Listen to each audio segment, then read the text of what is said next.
ദൃശ്യപരമായിട്ട് കുറച്ച് ലോ ആയിരുന്നു, പക്ഷേ സ്റ്റീഫൻ അടിപൊളിയായിരുന്നു, മുണ്ടെടുത്തത് അടിപൊളിയായിട്ടുണ്ട്. ഡീഗ്രേഡിംഗ് എന്ന് എനിക്ക് തോന്നുന്നത് പടത്തിന്റെ ഹൈപ്പ് ഉള്ളത് കാരണം ആൾക്കാർ സ്വയം വളരെയധികം അൺറിയലിസ്റ്റിക് എക്സ്പെക്ടേഷൻസ് സ്വയം സെറ്റ് ചെയ്ത് വെച്ചിട്ടുണ്ടെന്ന് തോന്നുന്നു. അല്ല, അങ്ങനെയൊന്നുമില്ല ചേട്ടാ. ഫസ്റ്റ് ഹാഫ് ചെറിയൊരു ലാഗ് ഉണ്ട്, അത്രേ ഉള്ളൂ. പിന്നെ സെക്കൻഡ് ഹാഫ് പൊളിയാണ്, പക്ഷെ പടം മൊത്തത്തിൽ കാണാൻ ഒരു രസമുണ്ട്. ഡീഗ്രേഡിങ് അങ്ങനെ കാര്യമായിട്ടൊന്നും അത് കുറച്ച് നെഗറ്റീവ് ഉണ്ട്, അത് ലാഗ് ചെറുതായിട്ടുണ്ട്. എത്ര ലെങ്തി പടമാകുമ്പോൾ പിന്നെ ഇനിയിപ്പം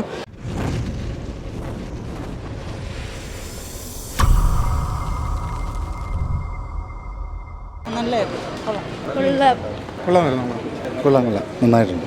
അടിപൊളിയായിരുന്നു. സൂപ്പറാണ്. അല്ല, അങ്ങനെയൊന്നുമില്ല ചേട്ടാ. ഫസ്റ്റ് ഹാഫ് ചെറിയൊരു ലാഗ് ഉണ്ട്, അത്രേ ഉള്ളൂ. പിന്നെ സെക്കൻഡ് ഹാഫ് പൊളിയാണ്, പക്ഷെ പടം മൊത്തത്തിൽ കാണാൻ ഒരു രസമുണ്ട്. കൊള്ളാം, മൊത്തത്തിൽ നൈസാണ്. ആ മൂവി നല്ലതായിരുന്നു ഓവറോൾ. അതായത് ലൂസിഫറിൻ്റെ കൂടുതൽ ക്യാരക്ടേഴ്സ് ഇതിനകത്ത് ഉള്ളത് കാരണം അത് ആ പേസ് ക്യാരക്ടർ ആർക്ക് സെറ്റ് ചെയ്യുന്നതിനകത്ത് ഫസ്റ്റ് ഹാഫിൽ കുറച്ചും കൂടെ ടൈം എടുത്തിട്ടുണ്ടായിരുന്നു. പക്ഷേ സെക്കൻഡ് ഹാഫിൽ ആ പേസ് പിക്കപ്പ് ചെയ്ത് പോകുന്നുണ്ട്. ഡീഗ്രേഡിംഗ് എന്ന് എനിക്ക് തോന്നുന്നത് പടത്തിൻ്റെ ഹൈപ്പ് ഉള്ളത് കാരണം ആൾക്കാർ സ്വയം വളരെയധികം അൺറിയലിസ്റ്റിക് എക്സ്പെക്ടേഷൻസ് സ്വയം സെറ്റ് ചെയ്ത് വെച്ചിട്ടുണ്ടെന്ന് തോന്നുന്നു. അപ്പോൾ നമ്മൾ പ്രതീക്ഷിക്കുന്നതിൽ കൂടുതൽ എക്സ്പെക്റ്റേഷൻ വെക്കുന്ന സമയത്തുള്ള സാധാരണ ആ ഒരു നെഗറ്റീവ് റിവ്യൂ വരുന്നത് ഇവർ അതിൻ്റെ ഭാഗമായിട്ടായിരിക്കും ഡീഗ്രേഡിങ് വരുന്നതെന്നാണ് എനിക്ക് തോന്നുന്നത്. എല്ലാ സീൻസും കൊള്ളാം, നല്ല അടിപൊളി പടം.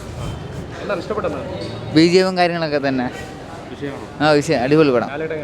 അടിപൊളി ലുക്കും കാര്യങ്ങളെല്ലാം ഉണ്ട്. നല്ല തന്നെ കണ്ട് വന്നതാണ്. പടം നല്ലതായിരുന്നു, കൊള്ളായിരുന്നു, ഇഷ്ടമായി, അടിപൊളിയായിരുന്നു, ഇഷ്ടപ്പെട്ടു.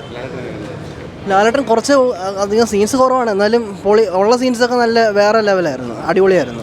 ഡീഗ്രേഡിങ് അങ്ങനെ കാര്യമായിട്ടൊന്നും അത് കുറച്ച് നെഗറ്റീവ് ഉണ്ട്, അത് ലാഗ് ചെറുതായിട്ടുണ്ട്. എത്ര ലെങ്തി പടമാകുമ്പോൾ പിന്നെ ഇനിയിപ്പം അടുത്ത പാട്ടിൽ കുറച്ചുകൂടെ വലിയൊരു ലോകത്തിലോട്ടാണ് ഇനി പോകുന്നത്. ഇനി ചൈനയും അങ്ങനെ കുറേ രണ്ട് ആക്സസ് തമ്മിലുള്ളൊരു അത് മൊത്തം അടുത്ത പാട്ടിൽ ഒന്ന് നല്ലോണം എടുക്കുകയാണെങ്കിൽ നെക്സ്റ്റ് പാർട്ടാണ് നമുക്ക് കൂടുതൽ പ്രതീക്ഷ തരുന്നത്. പൊളിച്ചിട്ടുണ്ട് എല്ലാവരും. നല്ല സിനിമ, നെഗറ്റീവ് ഒന്നുമില്ല, നന്നായിട്ട് ഇഷ്ടപ്പെട്ടു, നല്ല മൂവി. സ്റ്റീഫൻ നെടുമ്പള്ളിയിൽ കേരളത്തിലുള്ള പാർട്ട് നമുക്ക് ഭയങ്കര ഇഷ്ടപ്പെട്ടെ അല്ലേ? ദൃശ്യപരമായിട്ട് കുറച്ച് ലോ ആയിരുന്നു, പക്ഷേ സ്റ്റീഫൻ അടിപൊളിയായിരുന്നു, മുണ്ടെടുത്തത് അടിപൊളിയായിട്ടുണ്ട്. ഫസ്റ്റ് ഹാഫ് ഭയങ്കര എൻഗേജിങ് അല്ലായിരുന്നു, ഭയങ്കര ലാഗ് ആയിരുന്നു. സെക്കൻഡ് ഹാഫ് വന്നിട്ട് നല്ലായിരുന്നു, അത്യാവശ്യം എൻഗേജിങ് ആയിരുന്നു. ഫൈറ്റ് ഒക്കെ കൊള്ളായിരുന്നു സെക്കൻഡ് ഹാഫ്. ലൂസിഫറിന്റെ ഒരു ബാർ അത്ര കീപ്പ് ചെയ്തിട്ടില്ല എന്ന് തോന്നുന്നു. ഡീഗ്രേഡ് ആവാൻ മാത്രം മോശമായിട്ടൊന്നും തോന്നിയിട്ടില്ല. ലൂസിഫറിന്റെ ഒരു ബാറിന് അത്ര എത്തിയില്ല എന്ന് തോന്നുന്നു. പക്ഷെ തേർഡ് പാർട്ടിൽ ഭയങ്കര എക്സ്പെക്ടേഷൻ ഉണ്ട് സെയിം ടൈം. ഉണ്ട്, നമ്മൾ എക്സ്പെക്ടിങ് ചെയ്യുന്നു.